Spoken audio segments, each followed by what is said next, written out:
Բարև ձեզ, հարգելի 11-րդ դասարանցիներ։ Այսօրվա մեր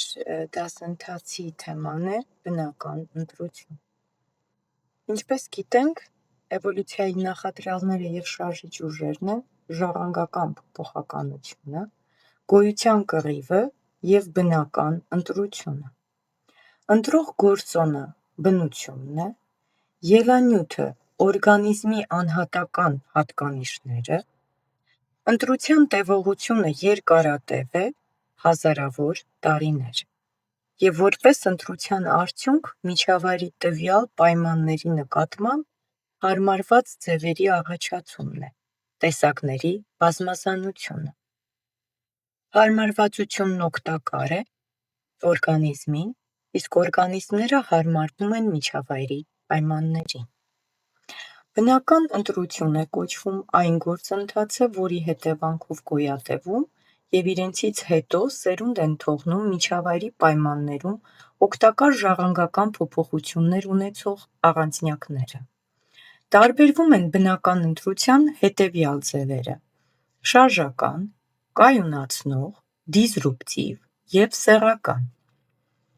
Խոսենք շարժական բնական ընտրության մասին,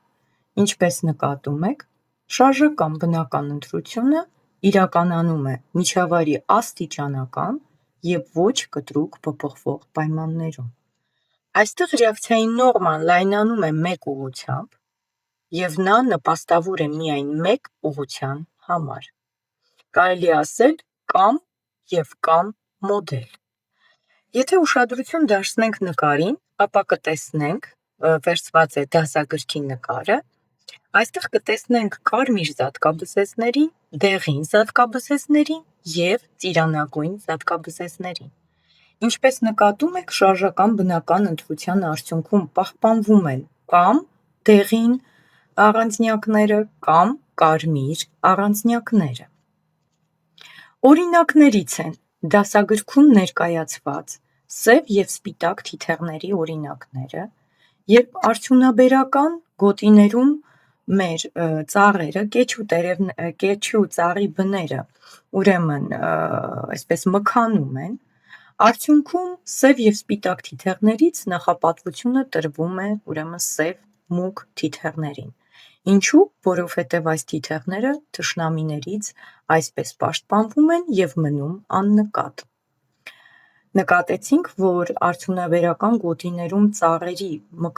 կեղևների մքացումը, բների մքացումը իրականանում է աստիճանաբար եւ ոչ կտրուկ ձևով։ Հաջորդ օրինակը դա վարունգի բզեզն է։ Այս օրինակով ներկայացնենք միջատների, թունաքիմիկատների հանդեպ կայունության ձեռքբերումը։ Մյուս օրինակը մակաբույծ բույսերի տերևների ռեդուկցիան է, եւ ինչպես նկատում եք մեր նկարում, այս դեղին գույնով ներկայացված գաղձ մակաբույծ բույսի տերևները ռեդուկցված են եւ բացակայում են։ Հաջորդ օրինակը դա ձիու հնգամատ վերջույթից մինչև միամատ վերջույթով, ուրեմն ժամանակավոր ձիերի առաջացումն է։ Այստեղ նույնպես նկատում ենք աստիճանական, ոչ կտրուկ միջավայրի գործոնների ուրեմն ազդեցություն։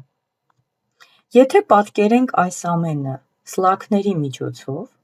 ապա այս մոդելում հստակ երևում է, որ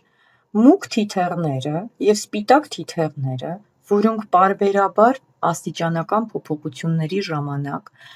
ուրեմն փոխարինվում են մեկը մյուսով, եւ եթե փոխվում է միջավայրի պայմանը ի օգուտ սպիտակ թիթեռների, ապա պահպանվում են սպիտակ թիթեռները եւ մուգ թիթեռները ոչնչանում, իսկ եթե փոխվում է միջավայրի պայմանը ի օգուտ մուգ թիթեռների, այսինքն մքանում են կեչու ծառի բները, ապա պահպանվում են մուգ թիթեռները եւ ոչնչանում սպիտակները։ Ինչպես նկատեցինք, այստեղ կամ մոդելն է։ Հաջորդը դա կայունացնող ընտրությունն է, որը իրականանում է միջավայրի գրեթե անփոփոխ պայմաններում, այստեղ ռեակցիայի նորման նեղանում է, վերացնում է երկու ծայրային ձևերն էլ և պահպանում միջանկյալ հատկանիշներով առանձնյակներին։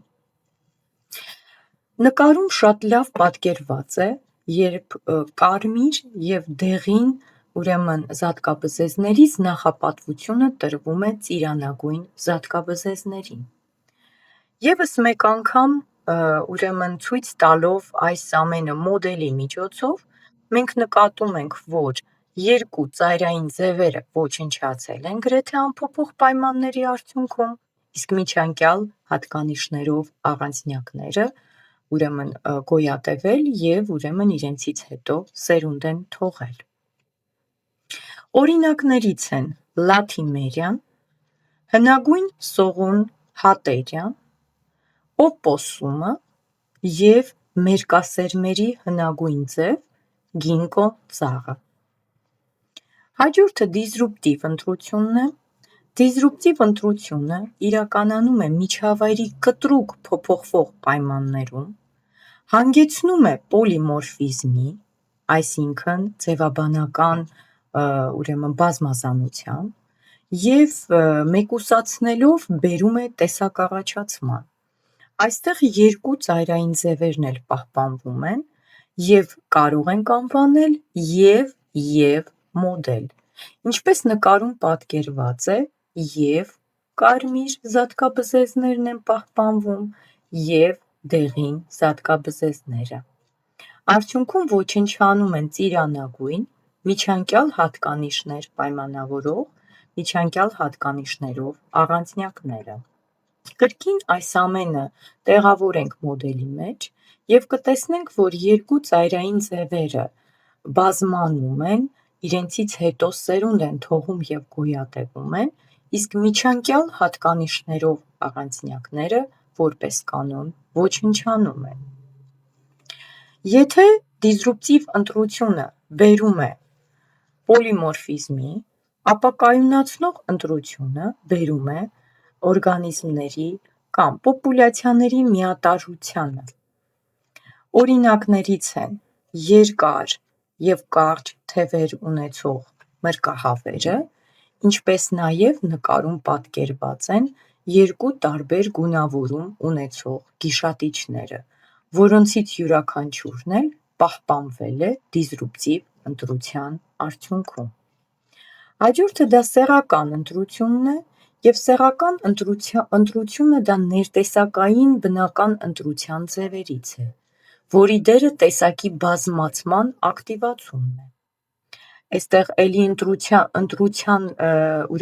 ընտրող գործոնը դա բնությունն է, և սա հանգեցնում է սեռական դիմորֆիզմի առաջացմանը։ Եթե ուշադիր նայենք առաջին նկարում, ապա կտեսնենք, որ սիրամարգերից արուները ավելի վառ գունավորում ունեն և ավելի խոշոր են, իսկ էգերը ավելի քիչ գունավորված և ավելի փոքր չափսերով։ Եթե նայենք երկրորդ նկարին, ապա կնկատենք սարդերի, էգերի և արուների չափսերի տարբերություններ, ինչպես նաև երրորդ նկարում պատկերված աղյուսների, էգերի և արուների մորֆոլոգիական տարբերությունները։ Շատ կարևոր է սեռական ընտրության մասին խոսելուց նաև խոսել կենդանիների մոտ, այսպես ասած, հայտնի ամուսնությունները, որոնք կարող են լինել մոնոգամ և պոլիգամ։ Պոլիգամիան դա երևույթ է, երբ առուների կողմից էգի ընտրությունը և ճանաչելու հատկությունը թույլ է արտահայտված։ Ընտրում են ցանկացած էգի, առանց առանձնացնելու և տարբերակելու։ Հետևաբար ամռան ամուսնական զույգերի ընտրությունը ընկած է էգի վրա։ Այս դեպքում կարևոր է արուների արտաքին տեսքը, ֆիզիկական կարողությունները և ամուսնական վարքագիծը։ Ամուսին, մեկ ամուսին և բազմաթիվ կանայք, սա պոլիգամիայի երևույթն է։ Այն հստակ արտահայտվում է հավերի, աքլորների մոտ։ Էգը պետք է թույլ տա, որ իրեն ընտրեն, իսկ վարազների մոտ, որպես կանոն,